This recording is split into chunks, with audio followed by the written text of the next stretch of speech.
જય જિનેન્દ્ર, જય ગુરુદેવ. તપ સમ્રાટ ધામ ચેનલની બધી અપડેટ્સ પામવા માટે લાઈક કરો, સબસ્ક્રાઈબ કરો અને બેલ આઇકન દબાવવાનું ભૂલશો નહીં. તપ સમ્રાટ કોણ છે?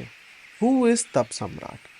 આ પ્રશ્ન મારા મોમ ડેડની જનરેશનને તો નથી, પણ આવાવાળી પેઢી અને અત્યારની પેઢીને ગુરુદેવનો પરિચય નથી. ગુરુ સિદ્ધિ પોડકાસ્ટ અને મેમરીઝ વિથ ગુરુદેવથી અમે ગુરુદેવ સાથે વિતાવેલા અનેક પલ અને ગુરુદેવની સિદ્ધિનો પરિચય તો આપી દીધો છે, પણ ગુરુદેવનો પરિચય આપવા માટે અમે કંઈક ગ્રેન્ડ સોચી રહ્યા હતા. એટલે જ અમે આજે એક શોર્ટ ઇન્ટ્રોડક્શન ગુરુદેવના મેજર લાઈફ ઇવેન્ટ્સનો, રાઇટ ફ્રોમ એમનું જન્મથી લઈને કાટ ધર્મ પામ્યા ત્યાં સુધીના મેજર ઇમ્પોર્ટન્ટ ઇવેન્ટ્સ અમે કવર કરીએ છીએ. તો ચાલો આપણે આ જર્ની સ્ટાર્ટ કરીએ. રાજકોટથી 2 કલાક દૂર પરબ વાવડીના ગામે જમકુમાના ખોડે જન્મ્યા અમારા પૂજ્ય ગુરુદેવ.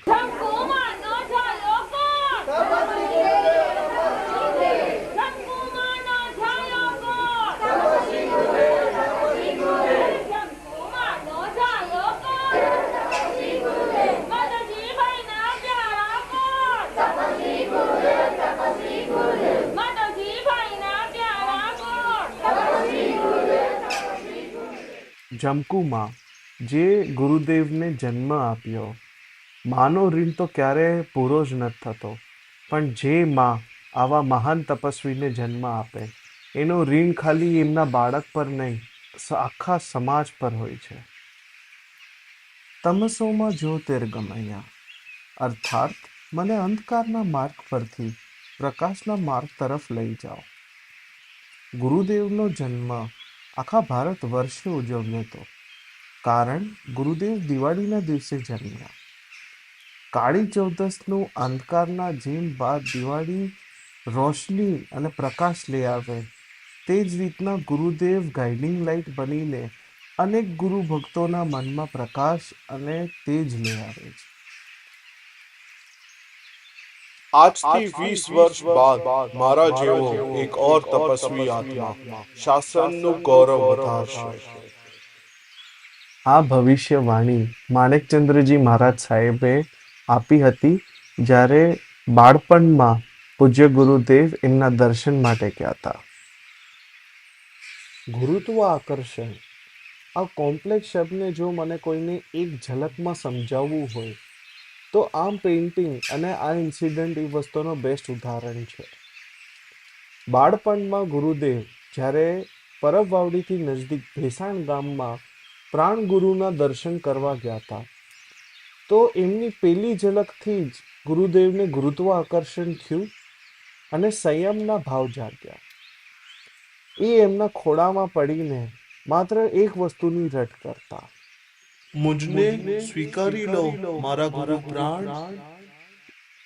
ભેસાણથી પરબ વાવડી રિટર્ન થતા પૂજ્ય ગુરુદેવને મનમાં અનેક વિચાર થતા હશે કે માતા પિતા પાસે રજા કઈ રીતના લેવી.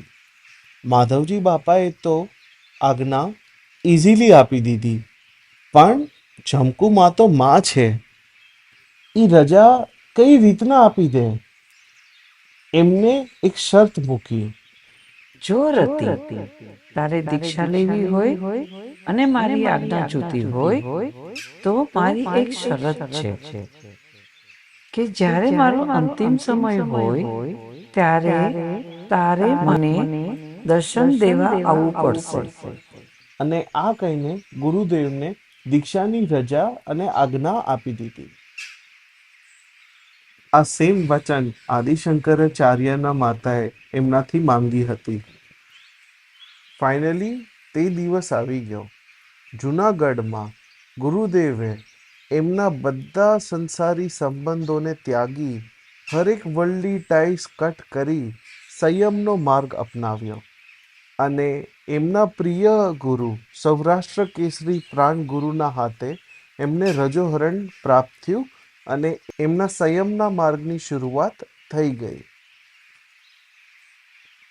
મહાભારતમાં જેમ અર્જુનનું ધ્યાન માત્ર પંછીની આંખ પર કેન્દ્રિત હતો, તેમજ નવદીક્ષિત ગુરુદેવનું ધ્યાન માત્ર શાસ્ત્ર અભ્યાસમાં હતું. જમકુમાનો રતિ હવે મુનિ રતિલાલ થઈ ગયા છે. જમકુમા પ્રાણગુરુની આજ્ઞાથી એમને જોવા માટે તો આવ્યા, પણ પૂજ્ય ગુરુદેવનું ધ્યાન પુસ્તકોથી એક ક્ષણ માટે પણ ન હટ્યું. ગુરુ ભક્તો, હું ચાહું છું કે તમે પોતાને એક પ્રશ્ન પૂછો. હું મારી ઇન્દ્રિયોના વશમાં છું કે મારી ઇન્દ્રિયો મારા વશમાં છે? નચિકેત અને ધર્મરાજના સંવાદમાં આપણને તે વસ્તુ જાણવા મળે છે કે ક્ષણે ક્ષણે આપણી જ ઇન્દ્રિયો આપણા લક્ષ્યથી આપણને દૂર કરે છે. જે વ્યક્તિ પોતાની ઇન્દ્રિયો પર વિજય પામી શકે છે તે એનું લક્ષ્ય પણ પામી શકે છે.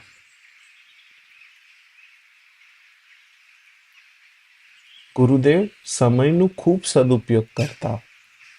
આ પેઇન્ટિંગમાં આપણે જોઈ શકીએ છીએ કે વસ્ત્ર ધોતા ધોતા પણ એ ગુરુનું સ્મરણ નથી ભૂલતા અને શાસ્ત્ર ગ્રંથો પાસે રાખીને એના પર પણ દ્રષ્ટિ રાખતા.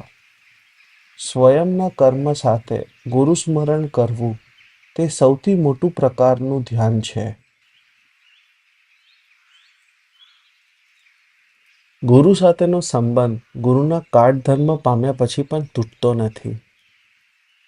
પ્રાણ ગુરુના કાળ ધર્મ પામ્યા પછી પૂજ્ય ગુરુદેવ બહુ એકલા મહેસૂસ કરતા હોય છે.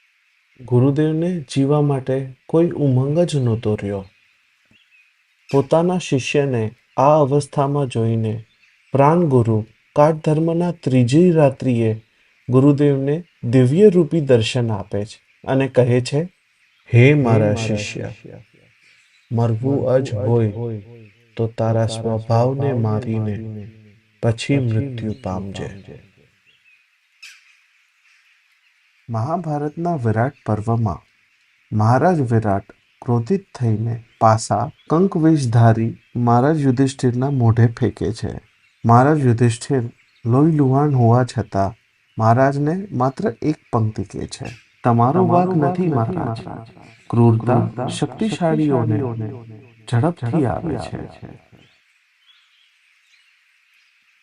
જૂનાગઢથી ગોચરી હોરાવીને જ્યારે ગુરુદેવ રિટર્ન થઈ રહ્યા હતા ત્યારે ફૂડની લાલસામાં એક જંગલી કૂતરો ગુરુદેવને એક પગ પર કરડી લે છે. લોહી લુહાણ હોવા છતાં ગુરુદેવ એમનો બીજો પગ એ કૂતરાના સામે ધરી દે છે અને એ ડોગને ફોરગિવ કરી દે છે. શક્તિશાળી હોવા છતાં અહિંસાના માર્ગે ચાલવું અને અનેક જીવો માટે દયાભાવ રાખવો એ એક સિદ્ધ પુરુષની નિશાની છે. પૂજ્ય ગુરુદેવ વિસાવદરમાં મુકુંદભાઈ ગાંઠાણીની વાડીમાં જ્યારે માળા ફેરવતા ત્યારે ઘણીવાર એમના સમક્ષ લાયન અને લેપર્ડ જેવા અન્ય પશુઓ આવીને શાંતિથી બેસતા. એવું ઓલવેઝ કહેવામાં આવ્યું છે કે એનિમલ્સને એક સિદ્ધ માણસની અને એક ગુડ સ્પિરિટની પહેચાન હોય છે. પૂજ્ય ગુરુદેવને ગાયો અતિશય વાલી હતી.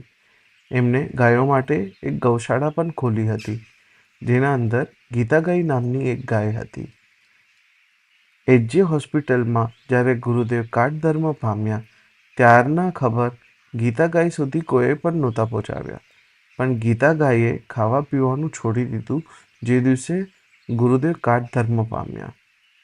અનેક ટ્રસ્ટીઓએ મહેનત કરી, પ્રયત્ન કર્યા કે ગીતાગાય કંઈક ખાય, પણ ગીતાગાયને સમજાવ્યા છતાં ગીતાગાયે કાંઈ ખાવા પીવાનું એક્સેપ્ટ કર્યું નહીં અને ચંદ દિવસો બાદ એ પણ મોક્ષ પામી ગયા.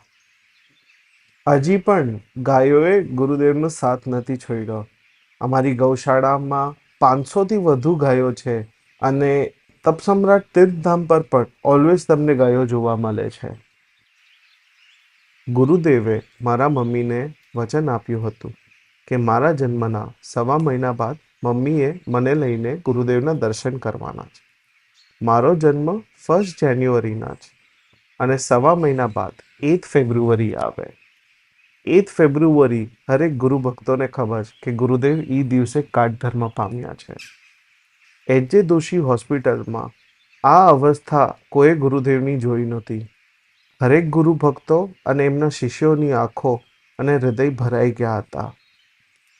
પરમ ગુરુદેવ નમ્રમુનિ મહારાજ સાહેબ અને અન્ય ગુરુ ભક્તો ગુરુદેવના પડખે સેવામાં ઊભા હતા. ગુરુદેવ તે દિવસે મને આશીર્વાદ આપીને કાટ ધર્મ પામી ગયા. રાજકોટના હાઈવે નજીક પેટ્રોલ પંપને ત્યાં તપ સમ્રાટ તીર્થધામ જે છે ત્યાં ગુરુદેવને અગ્નિદાન આપવામાં આવ્યું અને તે આજે ગુરુદેવનું ધાર્મિક સ્થળ કહેવાય છે. તો આ હતી અમારા પૂજ્ય ગુરુદેવની લાઈફ જર્નીની ઝલક. આઈ હોપ તમને સૌને આ જર્ની ગમી હોય. જય જિનેન્દ્ર, જય ગુરુદેવ.